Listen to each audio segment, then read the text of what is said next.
happy, enjoy life. Okay? I might not be the last. So, here we go. I would like to try to make it relaxed. The content that we have is so heavy this morning and even in this afternoon. Here I am. I gonna apply it to life situation. And here we go. I'll be discussing appreciation about traditional and modern work according to John Paul in his most famous encyclical, Laborem Exercens. As always, I start with certain objectives and I hope and pray I could finish it, and I will finish it. Defining work. What is work in Laborem Exercens? What does work uphold or violate the value of person at work?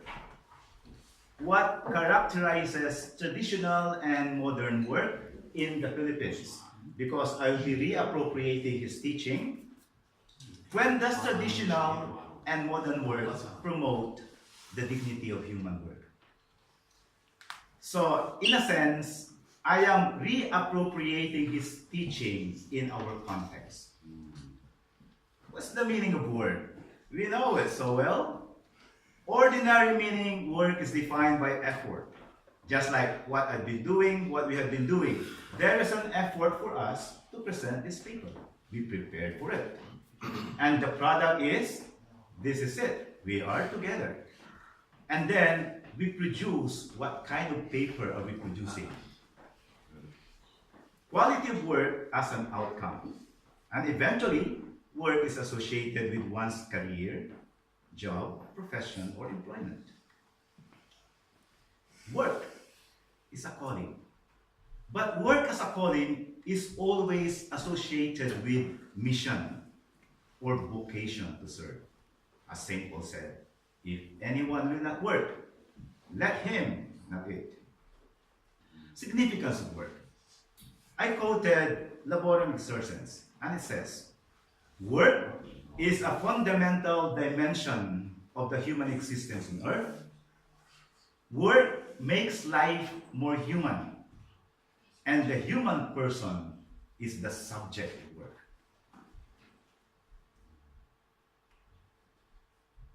That's John Paul II. When I was in minor seminary in 1978, we were required to go to Manila to see him. And it was my first time, and because of that, I have encountered him, and I made my college thesis for him in college. So in 1981 was a significant year. First, Laborem Exercens was released. Second, Solidarity movement was directly challenging communism at that time in Poland. And third, John Paul II had survived an assassination attempt. Who is John Paul? Karol Joseph Wojtyła, as it's pronounced, is a Polish by nationality. He was a pope in 1978 to 2005. He is a saint. As a person, he is a humanist, personalist, peacemaker, lover of youth, advocate of human rights, voice of the press, poet, actor, writer, philosopher, theologian, priest, actor, and partner in dialogue. The author was a worker. He took 2 doctoral degrees, theology dissertation, the concept of faith in the writings of St. John of the Cross, and philosophy dissertation, assessment on the possibility of building Christian ethics on the principles of the system according to Max Scheler. But over and above, John Paul II is a religious existentialist philosopher. He worked as a stone breaker, a factory worker, thus a manual laborer, a phenomenal worker who lived his life. Some premises of Laborem Exercens, and I call it the personalistic way. The human person as a basis and the guiding light for comprehending human work. To him, man is a person. Human being towers above material being. Personhood means participation and perfection in the light of the divine mind. Thus, some basic definitive characteristics in the human person. The human person is the image of God, otherwise known as the Imago Dei. It is corporeal and spiritual being. It is unique personal being, and he is a social being. Some perspectives overview about the laborem exercens. These are the things I got. Work in the objective sense, to work. Output categories. First kind includes food and clothing, obtain, domesticating, and rearing animals, mineral resources from earth and the seas. Second kind includes inventions, instruments, machineries, employed to aid human labor as tools of production. Work in the subjective sense. Work is the subjective sense because it refers to the human person that works, the worker. Thus, work is for the human person and not the human person for work. Capitalism and work. Value of work is equated to how much the capitalist is willing to pay. In the market, work is reduced to a sort of merchandise. In the interest of profit and efficiency, capitalists tend to reduce workers to the level of inanimate beings. Assertion. Priority of labor over capital. Human person enjoys priority over things. He who causes thing is owner of the thing. Thus, capital in itself is a product of labor. Who is the human person? The human person, according to John Paul, defines self in and through work. The human person realizes himself in the following: person-work relationship, person-work family society relationship, person-work nature relationship, and finally, person-work creator relationship. In this context, the human person under the aspect of work, who is this? Okay? The human person is the acting person. Work as an actus personae. And only through work does the human person find fulfillment, realization to the fullest. Why? Because, according to him, only actions that are morally good can be self-fulfilling. Only actions that are morally good can be self-fulfilling when you want to see the fulfillment of your work. Examining work in the Philippine context.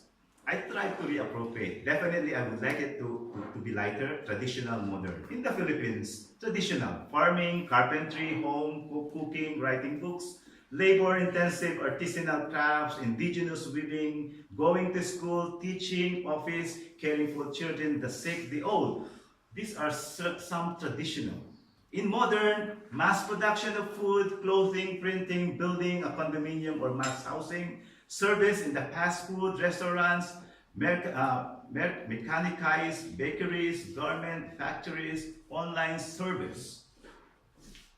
Differentiating traditional and modern work in the Philippines. Some characteristics. What is produced in traditional? Products associated with local customs, indigenous products, traditional service in society, health, wellness, education. While modern products or services of Western origin or influence, modernized conventional products or services.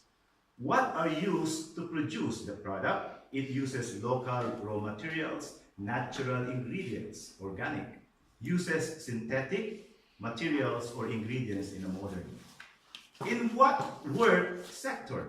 Definitely, under tradition, agriculture, personalized services like education, industrial or manufacturing, commercial, and industrial services. Continue. Under traditional is fixed and placed, office, factory, farm, workshop.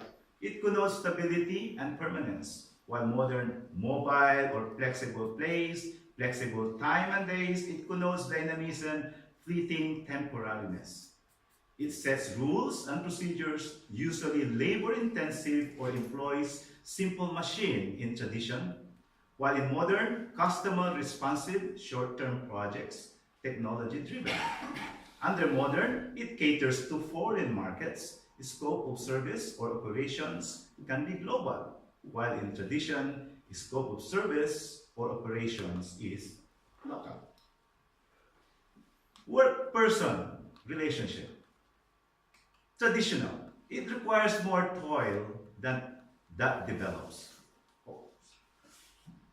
It sustains and expresses culture and the arts. It gives room to personal, spontaneous, and creative touch. Dirty and heavy work can be unattractive or unhealthy for worker. In modern, inventions and tools save workers from repetitive, hard, and health hazardous work. In repetitive work, humans become mere assistants of machines. Less room for creativity, odd work hours can be hazardous to health. Work and family relationship. Children experience constant care of one or both parents. Family has time to be together and build traditions. Stability encourages long-term planning. In my mind, modern material needs are satisfied. Schedule flexibility means less regularity, a challenge for family time schedule. Work at home allows parents to be present while working. Work overseas or long hours result to parental absence. Thus, children long for attention and guidance from parents. Some note, more than too much work. The lack of physical toil or activities lead to mental or psychological disturbances. Loneliness, depression. These and other mental illnesses are contemporary wellness concerns linked to the lack of sleep. When family time is sacrificed, both family and workers are affected. Work and society relationship. Traditional, face-to-face transactions, small community circles. Validation and source of fulfillment is direct. Children follow their parents' career. Identity and tradition is nurtured. Modern serves more people, provides quicker response to growing needs through internet, business parties, transact faster. Social media and technology enable wider connections, faster solutions. Insight, whether in traditional or modern work, one's work directly contributes to society in these conditions. One's work responds to common needs and concerns. One's work in the exemplary manner. Thus, one joins organizations caring for society, especially the needy. Work and environment relationship. More exposure to local and natural environment makes worker aware and sensitive of direct relationship between work and nature. The use of natural organic materials or ingredients are good for the environment. In modern, comfortable, air-conditioned rooms make workers detached from the natural environment. Working at night and sleeping at daytime causes illness. Good technologies save natural resources and cut down waste. Synthetic inputs and materials like fertilizers and plastics damage natural resources. Insight, creative workspace designs, blending traditional and modern, for example, play corner, outdoor, colorful spaces, make work fun and enjoyable. Work-creator relationship. Common and regular rest days secure regular worship with community.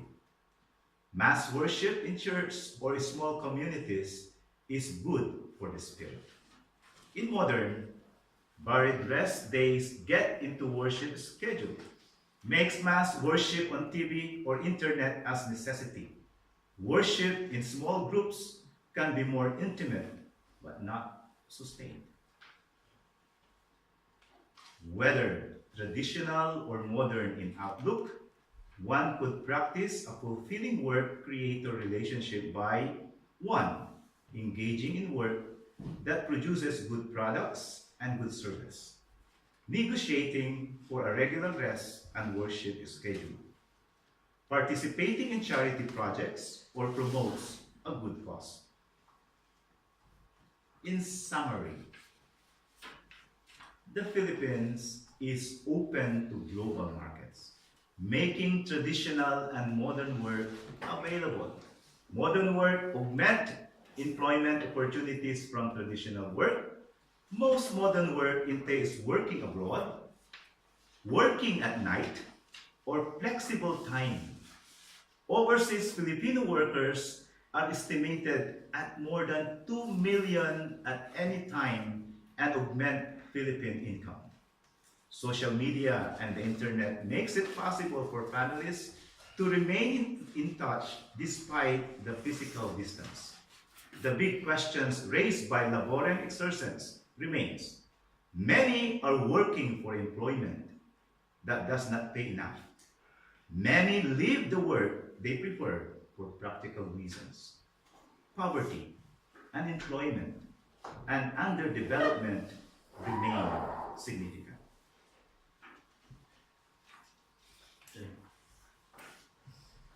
My conclusion.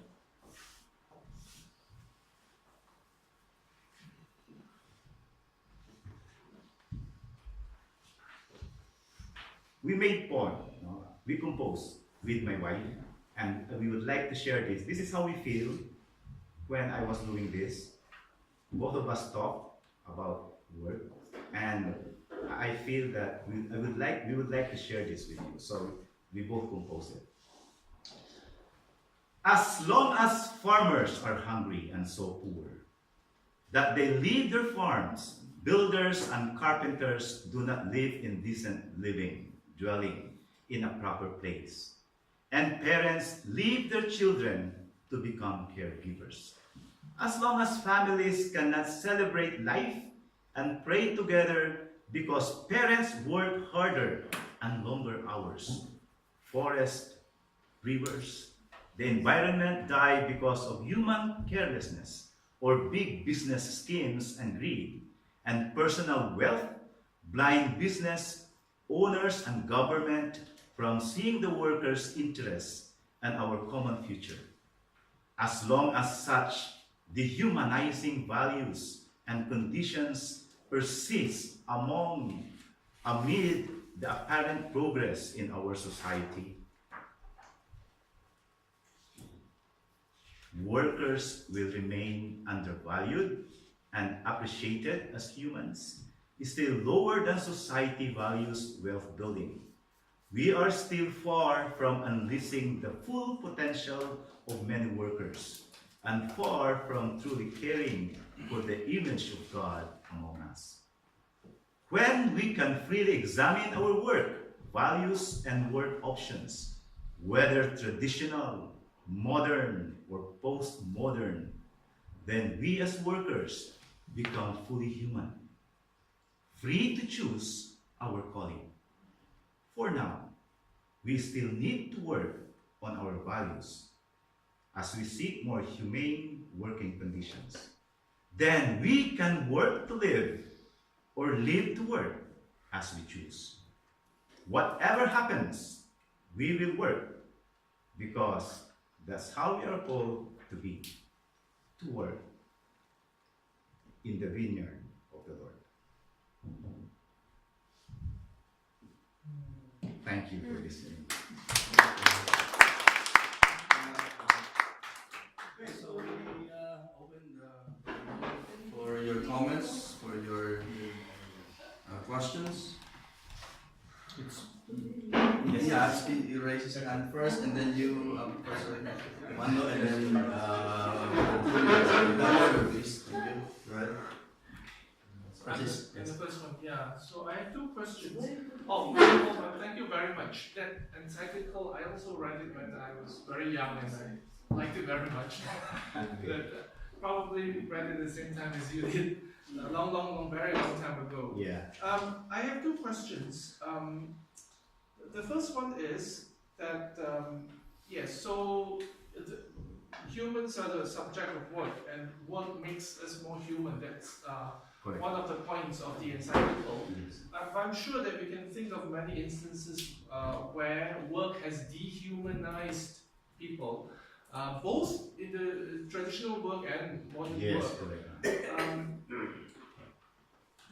How has the church tackled the issue? So I'm asking both the local Philippine church as well as the church in Rome. How has it tackled this issue? That's question number one. Number two is more to do with economics. So in economics, entrepreneurship is separated from labor. Do you think that, in fact, from the point of view of the church and from the encyclical, that entrepreneurship is actually part of work, or perhaps even comes under work? Wow. I am aware, most teachers are aware, faculty members, but it would seem the structure in the Philippines, for instance. I think that principle of the rich become richer, the poor becomes poorer, probably because of capitalism. I think in our country, most businesses are controlled by few people, something like that. And yet these few people help the church, right? They help the church by donating, etc., etc.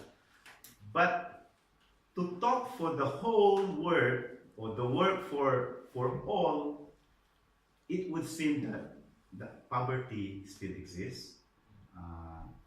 70 or 60% are still living below poverty line. And you ask me personally, how does the church help? Personally, this is what I do with my students. We teach the social teachings of the church. And even to the point that in my own school, the students are very rich. But other schools are, what I mean, maybe below or average, something like that. They're so rich to the point that equality is not given to all. Something like that. I don't know in a communist or any structures, how do they manage it? But the way I see, democracy is well in the Philippines, and yet the equal distribution might not be that good. So that is a great challenge for the church. And yet these big practices, these big people donate even schools for us to appreciate them. That's all right, Professor. Yes, sir. Well, thank you. I'm sorry because I couldn't hear your presentation.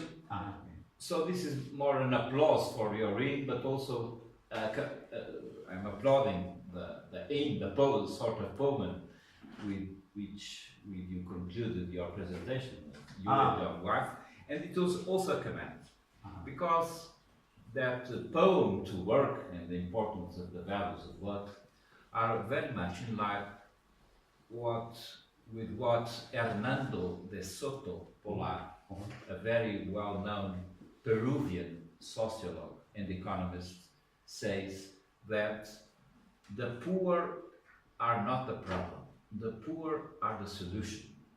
And with that sentence, what he wants to say, he lives in Peru, he's still living, He was a counselor to many presidents, like the former President Fujimori, and also in the United States.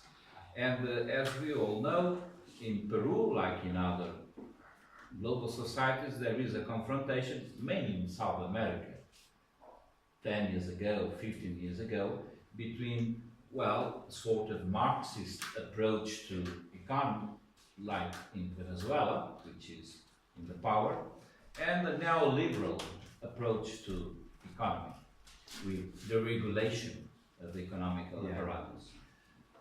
Hernando de Soto means a third way because he says there is nothing worse than the regulated economy. The poor are the ones who suffer the most, the ones who have only their work, because, as in every South American capital, there is the central city, and then there is the barrios or favelas. Favelas is the Brazilian name, barrios, or the equivalent is the Spanish name. And they come from the rural areas. They are entrepreneurs of their own right. That's very important, because the poor is entrepreneur, but he just has not the time to accumulate capital sufficient, and he has an illegal, he may construct his house with, that's the origin of the name barrio, with barrio, but it's not legal. So the goal of Fernando de Soto is to say the society must not ostracize those people, as the new liberal economy does. It's not a question of nationalizing and doing the massive economy like Venezuela shows. You cannot rule Venezuela with a Marxist dictatorship, but you must empower the poor. So, to sum up, the poor are not the problem. The poor are the solution. It's a very powerful sentence. And I'm saying this, applauding your conclusion, because it's in a way what you are saying there, that they have entrepreneurial spirit and values like that. That's it. Thank you. Thank you very much. So that's more of a comment, positive comment. So yes, we agree. Thank you very much, Yes. Dr. Macaranas, for the presentation. Now, social justice writers would say that laborem exercens is a continuation of Pope Leo XIII's Rerum Novarum, which is very significant in changing the paradigm after the Industrial Revolution.